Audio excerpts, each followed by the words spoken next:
this is a massive opportunity for the San Antonio Spurs. With their biggest star doubtful, with another star out, the Spurs guards in particular have a big chance to step up and help propel the Spurs for a win against the Oklahoma City Thunder. And we're going to break down who that needs to be and who that will be here on Spurs Digest with your host, Keenan Warner.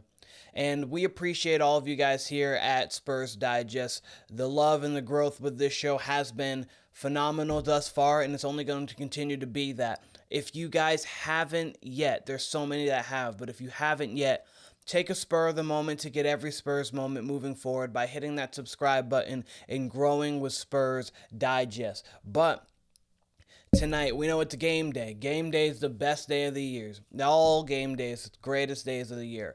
Thunder versus Spurs, predictions, odd, key players to watch for. Their second game in the Emirates Cup. The Spurs are actually yet to win an Emirates Cup or game, or technically in-season tournament last year, in the history of the San Antonio Spurs. They are now 0-5, and it's going to be a tall task to win today's game, especially with no Sochan, and of course, no Victor Wembanyama. For the Thunder, they have Chet Holmgren out. Hartenstein has missed since the beginning of the season. When he gets back and Chet gets back, they're going to be even more formidable. The Thunder are coming off of a loss, so that's going to be a little bit more fuel for the fire. They don't want to go back-to-back losing, but the guy, really him, he is out again. Most likely, it's doubtful, but he is out most likely with his right knee contusion that he is dealing with. Probably looking at Thursday, definitely by Saturday against Golden State, but probably Thursday against the Jazz, you're going to see Victor Wembanyama back in action. The good thing is it is a homestand, 3-game homestand, so they don't have to travel anywhere, so he doesn't need to travel with the team, get on any planes or anything. He can just be at home, go through his routines, go through his training routines, whatever his day-to-day is, rest up and get prepared as quickly as possible to come back for the San Antonio Spurs. But Thunder are favored by 9 on the road. That is a lot, especially for an NBA point spread. They like to give these games, and like games where you see inferior opponents, they like to stay around the 6.5 to 7. So even Vegas is like on the road. Even they're giving the Thunder a massive chance. They are minus 380 for the Spurs, being plus 300. For anyone who doesn't know betting lines, so basically you bet $100 on the Spurs, you would get $300, and for the Thunder, you would have to bet $380 to make $100. So for anyone who doesn't know that betting, basically they're saying the Thunder are massive favorites, essentially. But as you see here, Jalen Williams is also out. Isaiah Joe is also out. And then you see David Duke, Harrison, Ingram, and Riley Minix. They're out because they're in Austin. They're with the Spurs G League team right now. So it's not like they're injured by any means. So they're out for that reason. But Victor Wembanyama is doubtful. And of course, Sochan's out with that thumb. He's probably not due back until the next month at some point there.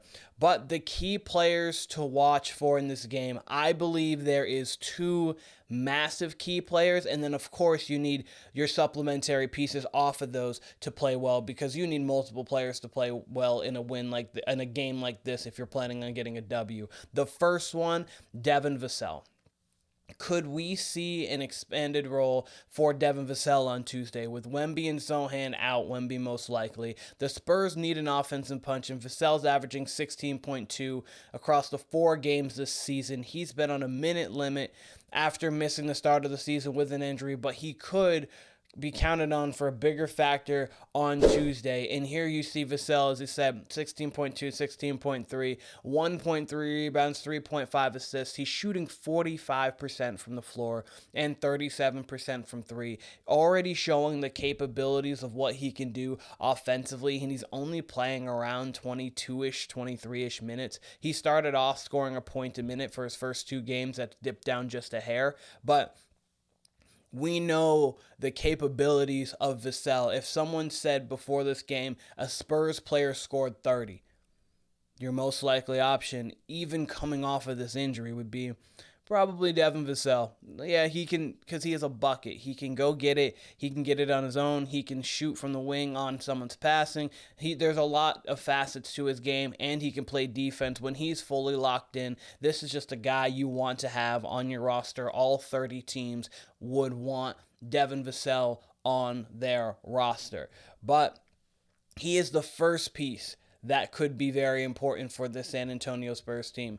The second piece, this guy right here, Stephon Castle.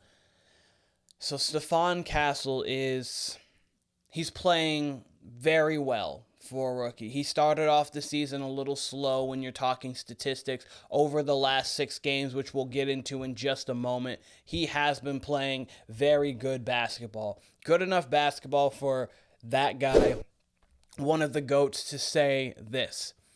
He was talking in the tunnel after the game, their game back on Friday, talking about Stephon Castle because he was asked about Stephon Castle and what they were talking about post-game. And LeBron said, keep going, keep going. He is going to be special. It's always great to see young talent come into our league and make an impact right away. From him, he doesn't have to say that. He doesn't have to go take his time to go out of his way to help these people. LeBron does. Don't get me wrong. LeBron has been a great ambassador for the league, which is why he is one of the pillars of the entire NBA. Obviously, can't tell the story without him, and he is top 3 greatest players to ever play this game, inarguably. Don't feel like having that argument. But the thing with LeBron is he's always been great on endorsing other players and bringing up the guys that he can into situations. I mean, he did that with his friends earlier on. Obviously, he gave lanes for Maverick. He gave lanes for Rich Paul, people who are able to take those opportunities, people he played with early on and growing there. And now he's doing the same thing in the league when he's talking to these young guys, when he talks to Wemby, when he talks to Chet, and now here's talking to Stephon Castle. He wouldn't take the time with Castle like this if he didn't think there was truly something special about him, and there is a lot of special to be had with Stephon Castle. On the season so far, Stephon Castle's been averaging about 10 points, 2.5 rebounds, 3 assists, shooting about 40% from the floor, 30% from 3, roughly. That is on the totality of the season. He did get off to a slowish start, but over these last 6 games of the season, since he's really been integrated in the starting lineup,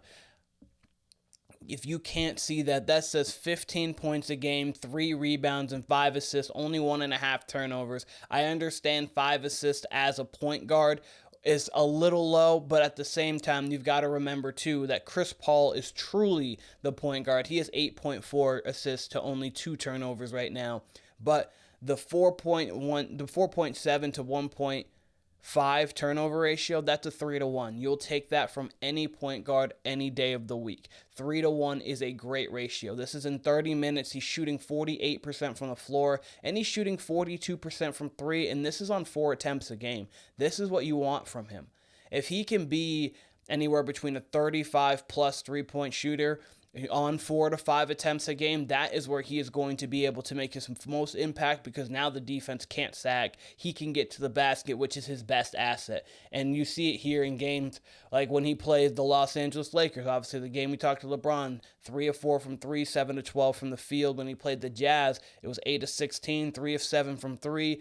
Other than that Trailblazers game at first, he's made at least a 3 and shot over 33% in the rest of the game. So it's not like one big game who takes all the percentage.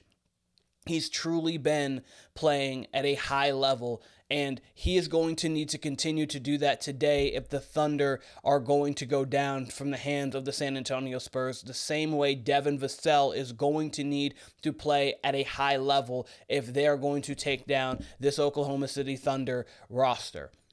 From there, obviously, Julian Champagnie is going to have to hit at least 3 threes. He's going to need to be an active piece. They're going to need to get stopped defensively, which is going to be tough, especially when you deal with a guy like Shea who can get to whatever spot on the floor he wants to and create from there, whether it is for himself or whether it's for someone like Jalen Williams on the corner, Lou Dort, whomever else is in the game, depending on the rotations that the Thunder have. But this game is going to be tough 100%. Most likely the Spurs will not come out the victor in this game because they don't have Victor. That is also true.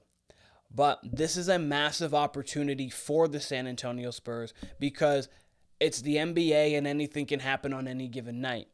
If they can come out and get a W against this Oklahoma City Thunder team, I understand they're not at full strength, but this is still a team that is 11-3 right now. If they can come out and get a win against this team, one of the most formidable opponents in the Western Conference and in all of the NBA. This is showing a lot from Devin Vassell, from Stephon Castle, from Julian Champagnie, and the list goes on of the big guys here in the lineup that can do something great. Of course, we can name everybody. Zach Collins is going to have to play a big role. Maybe Blake Wesley or Malachi Branham's going to have to give him a spark off the bench. Harrison Barnes is going to have to play solid on the outside. Like, there's so much you can talk about, but truly, the two guys that I think need to be massive in this game are Devin Vassell and Stephon Castle. Will they do so? We will see tonight. But let me know what you guys think in the comments. Do you think the Spurs have any chance at all at pulling out this game against the Oklahoma City Thunder? Or do you think it's just too many injuries? They won't be able to. But this has been Spurs Digest with your host, Keenan Warner. I appreciate all of you guys, and I will be seeing all of you guys very soon.